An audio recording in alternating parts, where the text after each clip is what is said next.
The one thing that I really like about Pakistani people is there are a lot of persons who had to shift their home at least 10 to 15 times in their lives. People don't even have access to safe drinking water. Since Bangladesh is a riverine country, we are affected by floods all the time. Their house being destroyed. Assalamu alaikum, ladies and gentlemen. We have our guest Rafi Abdul Hassanat from Friendship NGO Bangladesh. Welcome to our podcast, sir. Thank you. Thank you for having me. Thank you so much, sir. Sir, first let's dive into the career and introduction. What inspired you to pursue a career in public health?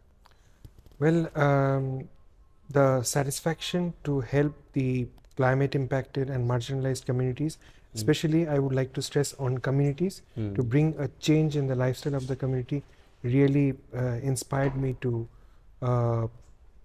build my career in public health. Wonderful, sir. Sir, can you tell us more about your early experiences in medicine and public health that shape your commitment to humanitarian work? Well, initially, I used to practice internal medicine for 5 years after my graduation from medical school. Then I saw that my main ambition to study medicine was to help the community as a whole. And by doing clinical practice, I was able to help only individual patients, not the community as a whole. So I decided to pursue my career in public health. I did my master's in public health from North South University in Bangladesh, and then I pursued my higher studies, that is MSc in public health and health promotion from Bangor University, United Kingdom. And then I came back to Bangladesh and started working for different NGOs. And the NGO currently that I work with, Friendship, actually helps to address the most remote underserved population of Bangladesh, Exactly. which completely matches and is in line with my ambition. Wonderful, sir. So that's why you are in Friendship Exactly. NGO. Wonderful, sir. Sir, since 2017, you have been serving as a Deputy Director for the health sector at a Friendship Bangladesh. What does your role entail and how has it evolved over the years? Well, in Friendship, I've started my career in Friendship right as a physician from the floating hospital. And I went. And sir, sorry to interrupt you. What does floating hospital mean for the viewers that they don't know? Floating hospitals are actually hospital ships that are river-going vessels. So the river-going vessels have full capacity to provide primary healthcare services for the community people.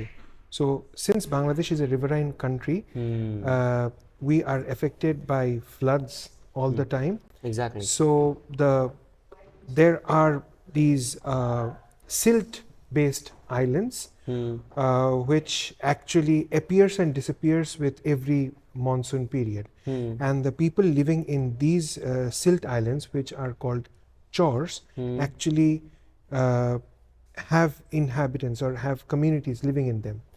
And these community people, whom we call are internally displaced communities, they do not have access to primary health care because they lack transportation to go to the healthcare facilities. So that's where Friendship steps in with an idea and a concept that if the people, the marginalized communities cannot go to the hospital, then the hospital or the health services will be brought to their doorstep. That's how Friendship since 2002 evolved with this concept of bringing floating hospitals. Yeah. Wonderful, sir. Sir, Friendship operates 2 floating hospital ships that bring life-changing surgical care to hard-to-reach communities, as you mentioned already. Could you share the impacts of this initiative and any memorable success story? It's actually 7 floating hospitals now. Okay. So, Friendship operates in 21 districts of Bangladesh through its floating hospital. And in the floating hospital, on a regular basis, wherever it docks, we provide primary healthcare services, which includes general health, pediatric health. We have eye care, we have dental care, we have a full-fledged laboratory to do several types of pathological investigations. Mm. We have X-ray unit, and we also do have 2 operating theaters. Okay. And on a regular basis, when we see patients, we identify the types of basic life surgical interventions that a beneficiary might require. Mm. For example, a beneficiary might require cataract surgery. The surgery is very small, but it has a big impact on the life of that person. Exactly. Similarly, if a person comes in with burn, so with burn contracture, then we can do reconstructive surgery. So accordingly, we list down the patients, and then we have a pool of national and international doctors in place. We plan a mission calendar for the surgical camps, and then we call the patients for the surgery and operate them accordingly.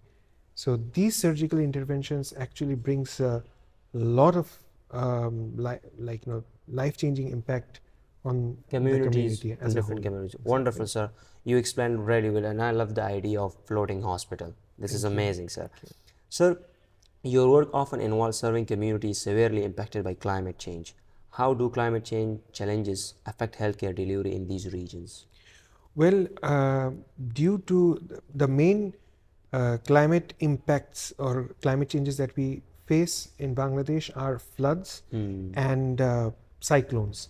Flood and cyclones. Floods and cyclones, and both of them come without any notice. It's just suddenly they appear. So because of this, like the people living in the riverine areas, they actually see their house disappear in front of their own eyes. They see their house being destroyed due to the erosion of the islands. And there are a lot of persons who had to shift their home at least 10 to 15 times in their lives. So this is the life of the people living in the riverine areas. Whereas when you go to the coastal belts, there you have a different type of scenario. There, people don't even have access to safe drinking water because of salinity.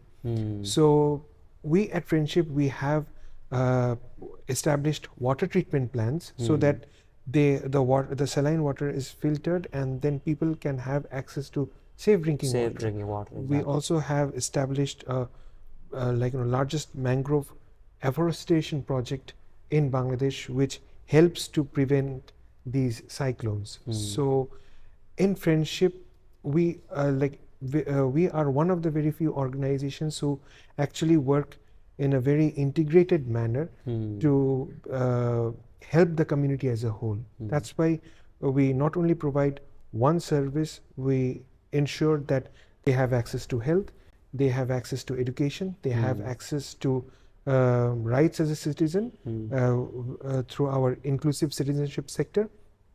We build plinths, which is a state-of-the-art island created by us so that people can stay protected during floods. Families can take shelter on this island.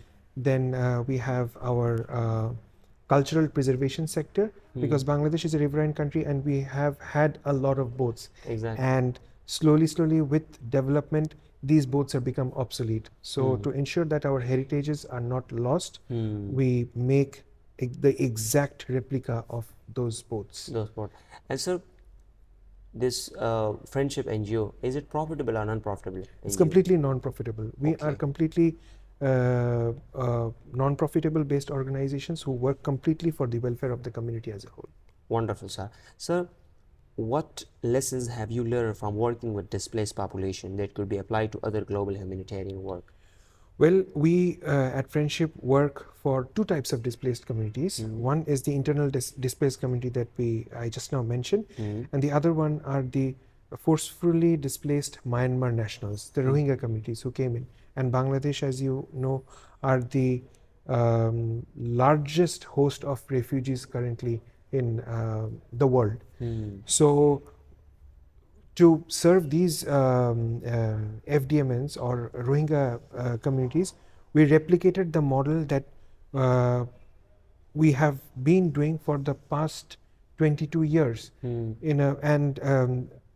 are a lot of international players in the in Cox's Bazar, where these Rohingya refugees are staying, and our program stands out best. And Friendship is one of the largest health service providers in among the Rohingya camps.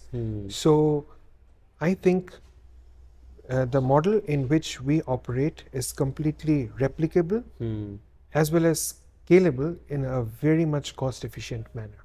Wonderful, sir. Love it. So, what message would you like to convey to young professionals who are inspired to work in public health and humanitarian settings? I think the main message I would like to reiterate a quote by Martin Luther King that when you can't fly, you can run. When you can't run, you need to walk. When you can't walk, you need to crawl. But whatever you do, you need to keep moving forward. You need to keep moving. That's the message that I want to give to all the young To all generations. the young students and medical students and Yeah. other health workers. Wonderful, sir. The last question, sir. Who has influenced you most in your journey?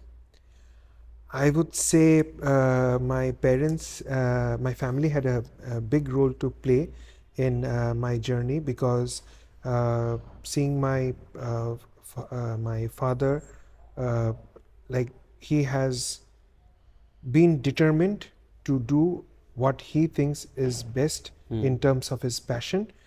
He always taught me that in life, whatever you want, there might be hurdles in your life, but whatever you want, keep your ambition focused. You will reach your destination. So Exactly. I think my father, my mom, my sister, my wife, all of them had a very important role to play. To play in your journey. Wonderful, sir. Sir, as you spend 2 days, almost 3 days in Pakistan, Peshawar. So, what is the one thing that you like about Pakistani people? The one thing that I really like about Pakistani people is they are very much dedicated and hospitable as they can be. They're very much welcoming. The warmth that I received by coming here within these 3 days is I really admire the warmth that I got, and I have no words about the food that I had here. The food here was excellent. I am in love with the cuisine over here. The most important thing about Pakistani people, especially the Peshawar. Peshawar and Northwest School of Medicine. School of Medicine and Alliance Healthcare is within 14 years, the amount of growth that you guys have shown, it's only possible if you are dedicated, sincere, and own this organization. Exactly. And I really salute and applaud the leadership of healthcare and the Northwest Institute of Medical Science. Thank you so much, sir. It was such a pleasure. Thank you so much, sir. Thanks a lot. Thanks a lot for having me.